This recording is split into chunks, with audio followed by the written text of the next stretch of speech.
Hey, it's Mike from 424recording.com. Another solo pod this week. I've been thinking about some new other things I want to add to the potential book that I'm going to be culling together from all these different podcasts. So this week I wanted to talk about quantity over quality when working with any kind of creative project and especially music. So without further ado, I actually have two quotes I want to read to start off today's podcast. One is from Ira Glass, who is a host of a podcast called This American Life. And I think he said something really poignant about anybody who's working on creative arts and something to keep in mind when you're working on music and pretty much approaching anything. So here we go. I'll read this quote. This is from Ira Glass. He says, "Nobody tells this to people who are beginners. I wish someone told me. All of us who do creative work, we get into it because we have good taste. But there is this gap. For the first couple of years you make stuff, it's just not that good. It's trying to be good, it has potential, but it's not. But your taste, the thing that got you into the game, is still killer. And your taste is why your work disappoints you. A lot of people never get past this phase, they quit. Most people I know who do interesting creative work went through years of this. We know our work doesn't have this special thing that we want it to have. We all go through this. And if you're just starting out or you are still in this phase, you gotta know it's normal, and the most important thing you can do is do a lot of work. Put yourself on a deadline so that every week you will finish one story. It is only by going through a volume of work that you will close that gap, and your work will be as good as your ambitions. And I took longer to figure out how to do this than anyone I've ever met. It's gonna take a while. It's normal to take a while. You've just gotta fight your way through." So that's Ira Glass on, creating work and that feeling of, well, why isn't my work good enough, or I don't like my work. And I think there's a lot of really good points in here. Excuse me. But the main thing, one of the things when I was reading it that struck out to me was is only by going through a volume of work that you will close that gap, the gap between your killer taste and your ambitions. And your work will be as good as your ambitions. Well, there you go. But so, because I feel like this came up, I think Jeremy sent me an email at one point talking about this, and I remember sending him this quote because I think this quote is pretty much the most amazing quote on this entire subject, because for me, I felt like I always kind of felt like this, but never really had a way of conceptualizing it or putting it into words. And I don't know. This also leads into the second quote I wanted to read today, which is actually, I think it's a Buddhism quote, which is basically, it's called Shoshin, word from Zen Buddhism meaning beginner's mind. I'm reading this from Wikipedia. It refers to having an attitude of openness, eagerness, and lack of preconceptions when studying a subject, even when studying at an advanced level, just as a beginner would. And a good way to sum it up is, in the beginner's mind, there are many possibilities. In the expert's mind, there are few. So, I don't know. I just feel like when in terms of beginning anything, or wherever path you're on, it's important to foster this idea of the beginner's mind, because you wind up working on things and getting into certain pathways of working on them, and then you're not able to change those pathways. You're not able to think outside of this box that you've been creating for yourself. You may be going down one path of creativity and find a form that works for you to get the things done that you want to get done, and then maybe you start to think that that's the only way of doing it. Because I feel like this also leads into a general conversation about pretentiousness. I gotta slow down. I feel like I'm like going. I don't know. I think I may have drank too much coffee before this. Anyway, so I think this leads into a bigger conversation also about pretentiousness and just thinking that you may know everything, or that certain people know everything. And I'm sure we've all met people like this. I'm sure many people have gone through this phase. I feel like just as anybody going through life, there's always a phase of pretension and, trying to be cool or posturing, these kind of ideas. And I think it's always really easy to see through people's bullshit personally, but because I feel like in music, you just encounter a lot of people that are like this. And I mean, present company not excluded. I definitely had waves of pretension, or I don't know, just this overall feeling of being better than other people at things, or you know, thinking that you're in one echelon when really you're not, you know. And I think the only way to get through that attitude too is to constantly fall on your face and fail, because I feel like it's only after failing for, you know, many, many years of pursuing things, no matter, you know, whatever that means, that I've really kind of been, become a lot more humble than, oh shit, there's like people leaf blowing outside, so you may hear that right now, but hopefully me talking over it will be good enough. Oh, and Capro's here too. I don't know if you can see him on the film, but on the camera, here he comes. You might hit the mic. Don't hit the mic, bro. All right. Man, we have a lot of impedances to our talk today, but that's cool. It's important to just keep showing up, you know? And next week, I'll try to do this at a time when there's not somebody leaf blowing, so c'est la vie, my friends. Anyway, so yeah, I was talking about pretentiousness, talking about being humble, talking about cultivating that beginner's mind, because, oh, Capro hit the mic. Come on, bro. So if you wind up feeling this way about your own work, I think really the only way through is by doing an insane amount of quantity over quality. You know, I always say this, if you spent a year writing an album versus writing an album every month for 12 months, I guarantee that album, at the last album that you make, at the end of that 12-month period will eclipse not only most likely all the ones you made before it, but also that one single album that it took you to write it for a year. I think that this process is always also in the dark for people, especially with bands you hear about, and, you know, because bands you hear about are bands that you hear about at the, like, you know, point of which they're breaking through. You know, you're not seeing the work that went into it beforehand. And obviously there are some rare cases, I suppose, where people just get a lucky break, or know people that, you know, put their stuff out, or it just hits at the exact right time, because a lot of this stuff is also timing, right? So I don't know. Yeah, I'm just listening to that leaf blower. Sorry, peeps. But anyway, so the beginner's mind and this idea of just doing quantity over quality, I think will keep you grounded in like the journey of making shit. I mean, I know it has definitely done that for me. You know, I definitely wouldn't be talking about it if I didn't truly believe it. Because I think that the Buddhist quote is very true. You know, in the beginner's mind, there are many possibilities. In the experts, there are few. It's like people who think they know everything really don't know anything, I think. Because if you think you know everything, there's no possible way that you could possibly know everything about anything. And if you really do approach it with the beginner's mind, you can continue to learn things about it.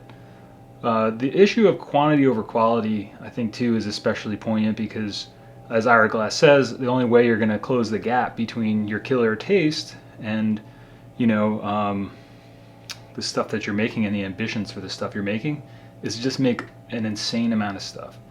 I mean, this also comes up in, I think, the book Outliers by Malcolm Gladwell. I believe that's the book. Correct me if I'm wrong.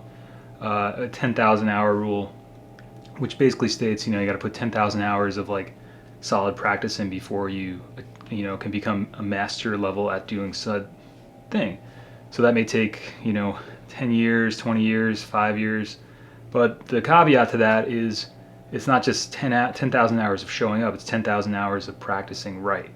You know, because there's certain ways you're going to practice that won't push forward what you're doing, and there's certain ways that you can practice that will. So it's actually a lot of hard work. And it doesn't mean just like, oh, if you spend 10,000 hours, you know, kicking a soccer ball against the wall, you might be amazing at kicking a soccer ball against the wall, but you wouldn't have mastered soccer, right? That's not the only thing you have to do to practice to get better at soccer or football, in this case, in the European sense of the word. So there's a right way to practice and a wrong way to practice. I guess that's what I'm saying.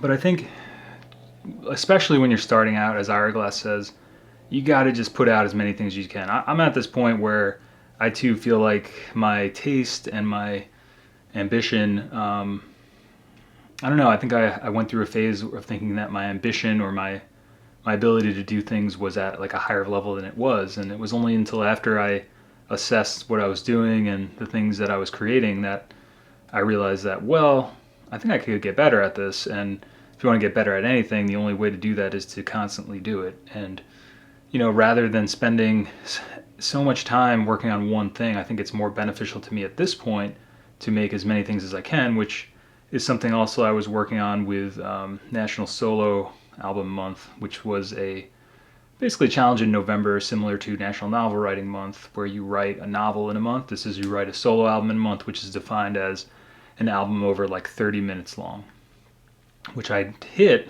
and then I'm still working on. And I was a little uncertain doing that myself because I have a certain pace that I work at. Again, expert mind versus beginner's mind. But the thing it really showed me was that pushing through it and really generating the quantity. I've now gone back and listened to some of the stuff I made because it was done even quicker than some of the stuff I've done recently, and it came out really good. The one thing is I think I can do some things to build upon it as well, which is definitely something I'm going to continue doing.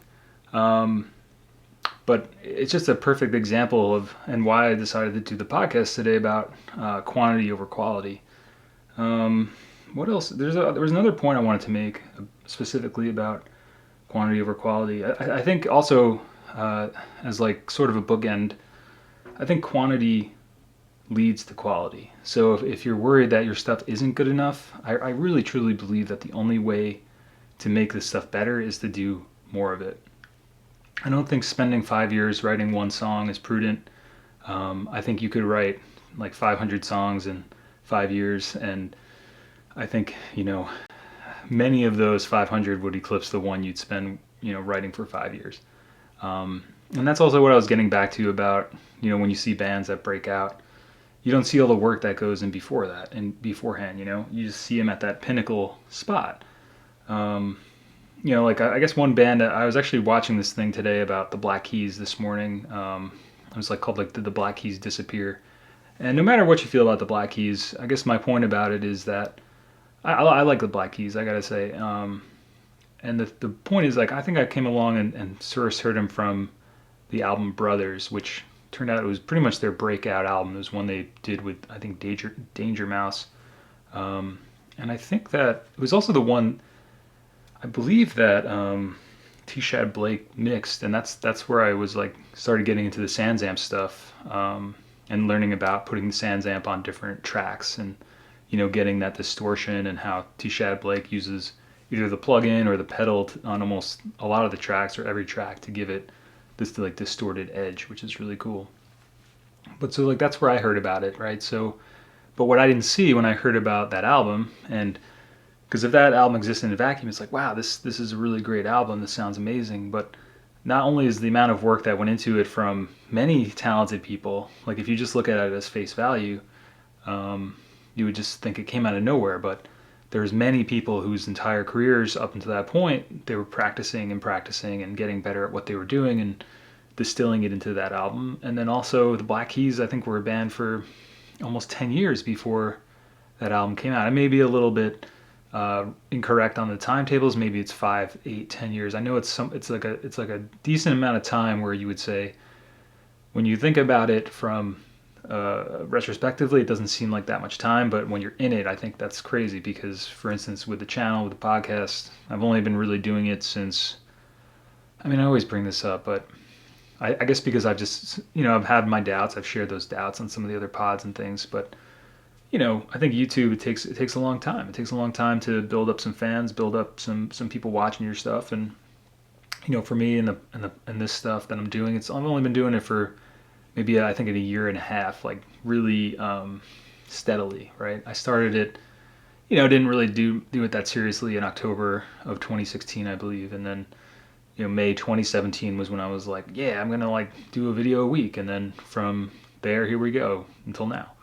That's the so basically what I'm saying is, for me, thinking about what I'm doing myself, not that I'm saying I want to have like or need to have some kind of breakout moment, but to put things in perspective, like as somebody who doesn't really do much video stuff, I think I've come a long way. I think I've figured out a lot of stuff. I'm really happy with what I'm doing, and I've learned a lot of skills.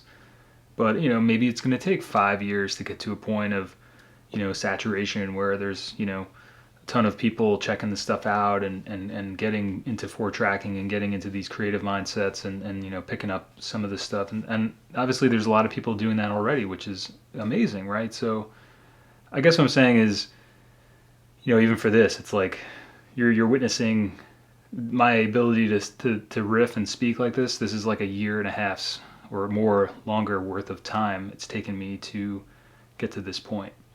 And I wouldn't have been able to get to this point had I not done an insane amount of videos. This is podcast, I think, 25, so that's 25 weeks in a row I've showed up to do this, in addition to the stuff on YouTube. So,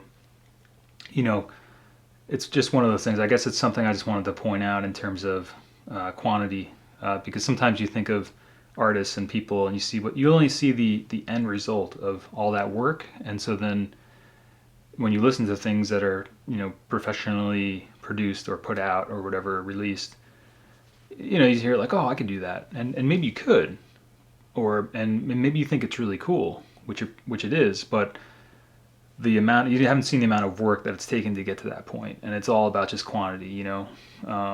I think there are very few people right out of the gate that can say like, yeah, like I'd never done this before and here I am. I think there's always a footnote to those kind of stories, but that's neither here nor there. I guess what I'm saying is I think that those stories are extremely rare if they do even happen, and we'd be lying to ourselves if we said it didn't take quantity over quality and years of practicing the correct way of approaching things, and approaching it with a beginner's mind and not a pretentious expert level mind where you think you know everything and have everything to learn, and to just close that gap, like Ira Glass said in the beginning in that quote.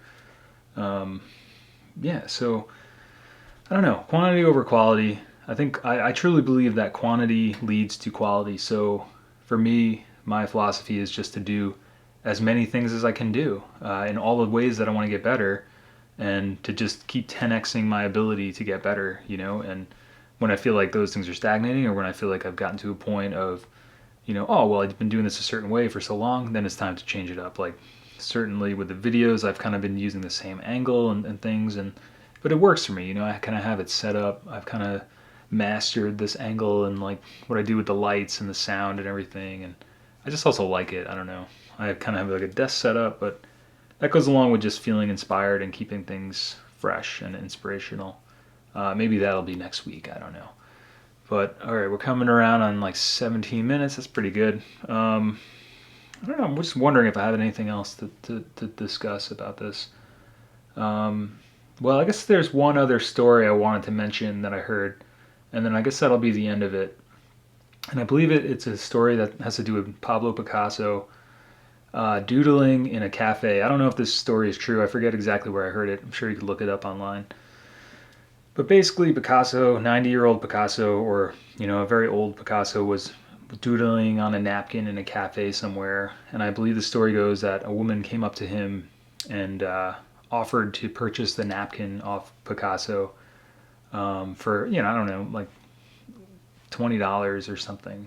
She didn't know who he was, and just hey, this is amazing what you did. I love that. Can I buy that from you? And I think he responded by saying, no, I would want $5,000 for this, or $10,000 for this. And the lady said, what? That's crazy. Like, I just saw you do that. It took you 5 minutes to draw this amazing thing on this napkin. And he crumpled the napkin up and put it in his pocket, and he was walking out the door, and he said, well, actually, this took me 90 years or 80 years to create. And with that, he left. So just a nice little bookend, I think, to the entire conversation, and to remind yourself to keep it in perspective, and keep practicing, practice right. You probably have killer taste, and if your ambitions is to make something really awesome, it's going to take some time to close that gap between your killer taste and making something awesome. This is Mike from 424recording.com. Godspeed, my friends. Thanks for listening to the podcast. If you want to check out the Patreon, it's patreon.com/424recording. I've added some Discord roles to that, and there's going to be a Discord server coming at some point. So keep in tune for that, or keep in tune for that. Keep in time for that. Stay tuned for that. That's what I was trying to say. So with that, make sure you do something you want to do today, all right?